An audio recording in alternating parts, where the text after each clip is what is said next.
I'm trekking in the highlands of Indonesian Papua in the Dani tribal area, and this is the story.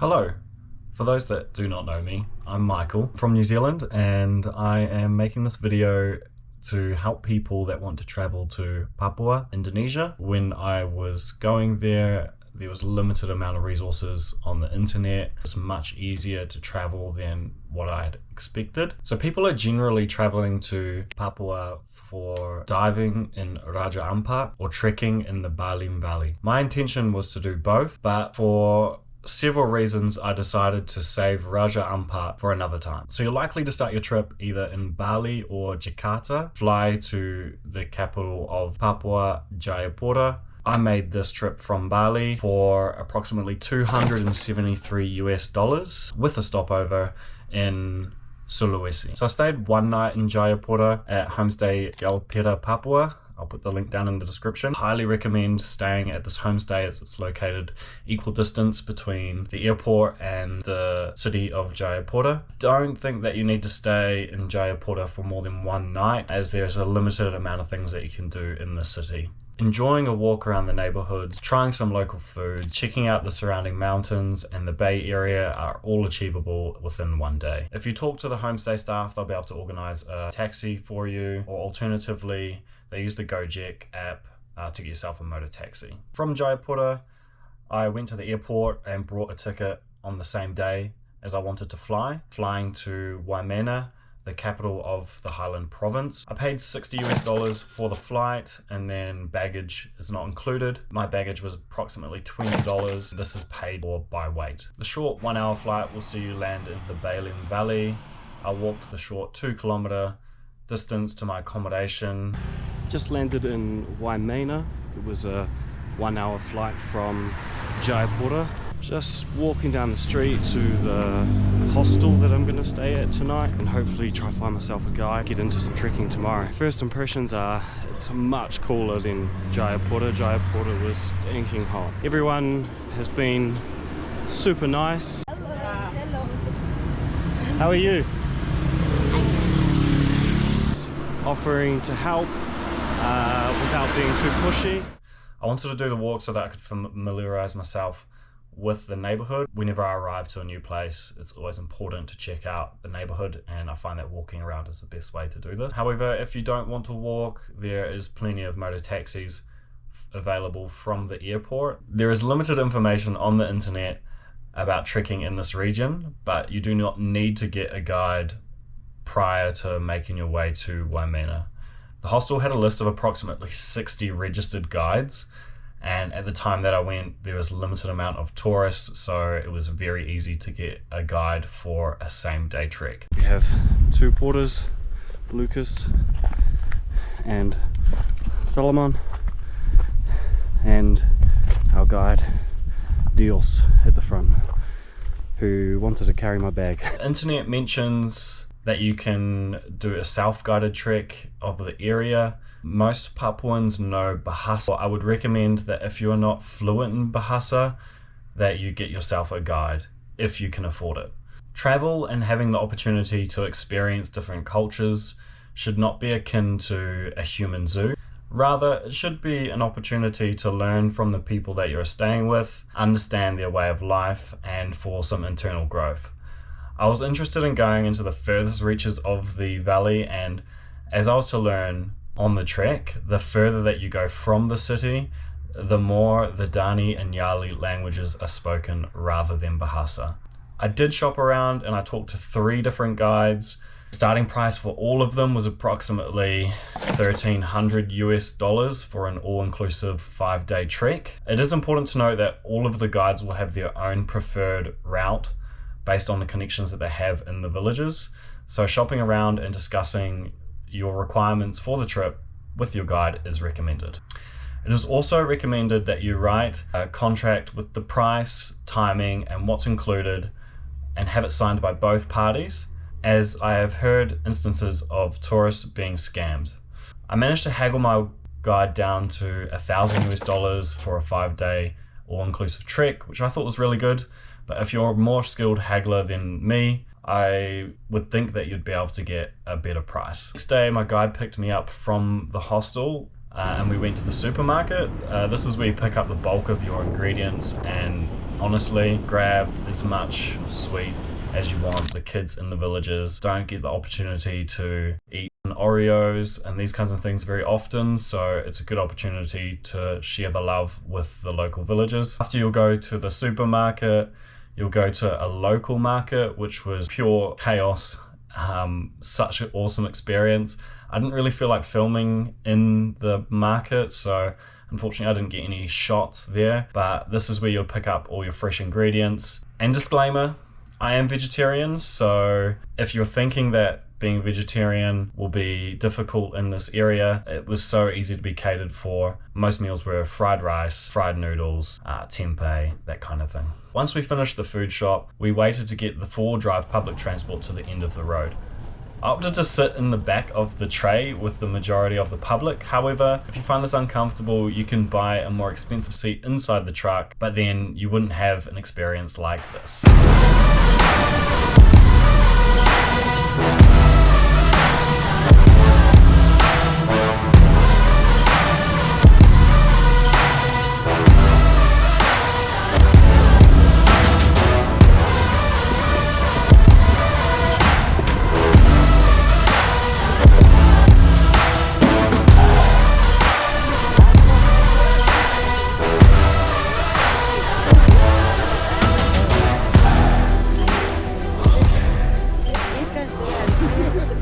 I was really stupid and forgot my sun hat on this trip. Don't be stupid like me, as the 2-hour dusty drive to the end of the road was so hot that my camera overheated along with myself. From the end of the road, we started the trek. The trek was approximately 4 hours long to the first village, and we walked the length of the trek with some Yali tribal people who were making the arduous 3-day trek back to their village with little more than noodles, cooking oil, and diesel. Once we arrived at the village, we shared coffee, food, stories until the sun went down with the host family. It was interesting to hear how quickly the world was changing for the Dani people, with cell phones and internet being introduced alongside power and access to clean water. The next morning, the village kids showed me around. We collected water and we ate breakfast before heading off for the day. Sunlight, dearest sunlight, I am calling you across the old room. Sunlight, dearest sunlight, I would like to come out of the womb. Something in me feels like all of me, and we dance all alone. Come on in.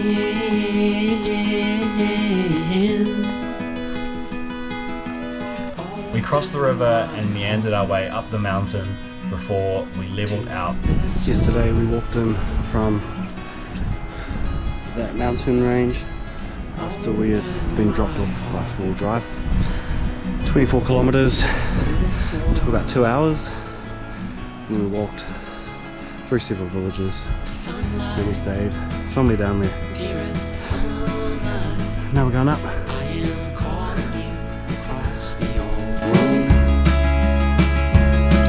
Sunlight, dearest sunlight, I can find my way out of the womb. Something in me feels like all of me, and we dance all alone. Come on in.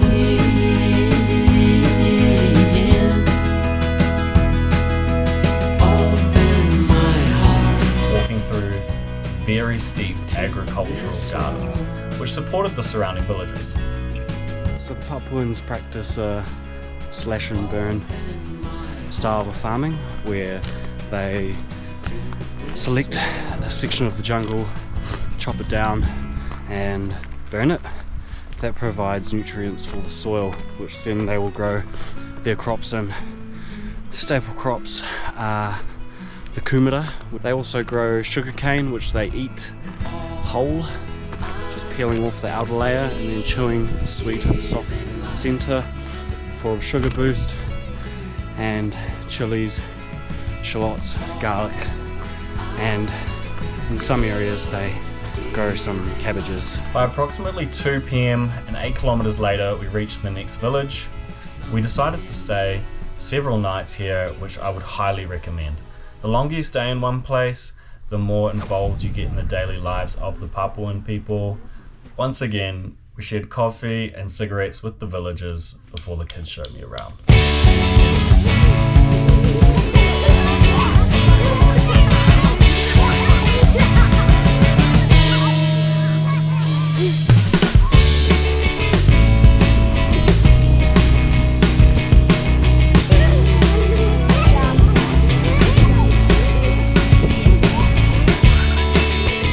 Cooked dinner to feed our hosts and some of the children that were so kind to show me around.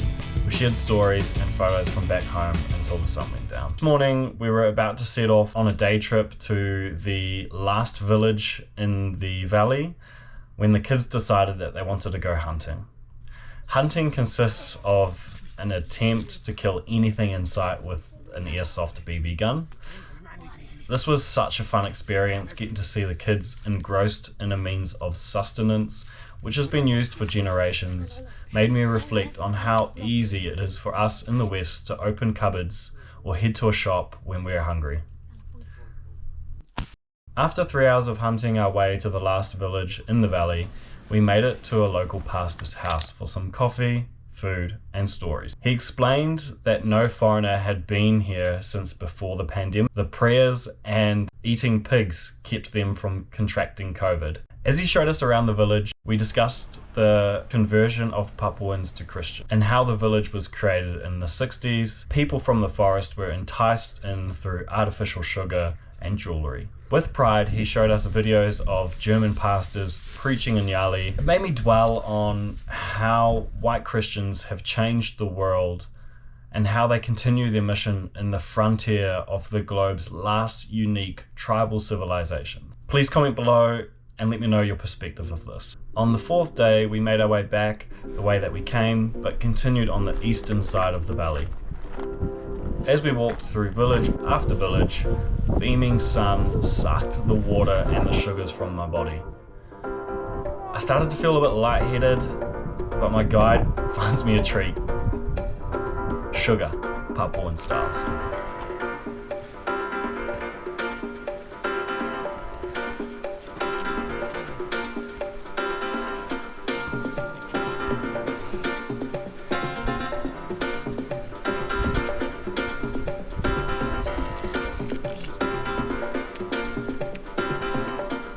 We make our way to the final village on the trip, a beautiful, picturesque village on top of the mountains in a clearing. Once again, the children ran around the village, showing me the highlights, one being a deserted school, left derelict as they could not find a teacher willing to work in the area.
Formal education is a privilege offered only to a few in Papua.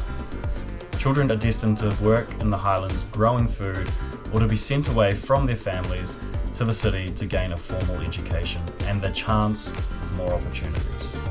Sadly, many of whom end up on the streets struggling to survive. If there are a few things I can recommend for you if you're intending to make this trip to the Baliem Valley, it is take a hat. Consider taking medicine. I was asked regularly for medicine, but unfortunately the 4 Panadol that I'd taken were not enough. Consider taking a water filtration system. I drank the water straight from the streams and I did not have any issues, but some people might. The alternative is boiling water. Smoky water may be tasty to some, but it's definitely not to me. Be prepared to go to the toilet in the bush. Many of the villages had no formal toilet. Thus, the number 1s and number 2s were conducted in designated areas of the bush. Be prepared to be smoked out, as the huts consist of indoor fireplaces and many Papuans smoking cigarettes. If your flight is connecting through Sulawesi, consider travelling this unique island as well. I will provide my travel tips in an upcoming video. I cannot recommend Papua enough as a place to travel. I've never had an experience anything like it. This is my 3rd time in Indonesia, and it is like none of the other islands. That being said, it is prone to political instability and disgusting acts of violence, so be smart and travel safe. Thanks for watching. Let me know what you think of the video, as this is the first video of its kind produced by me, and I would really appreciate your feedback.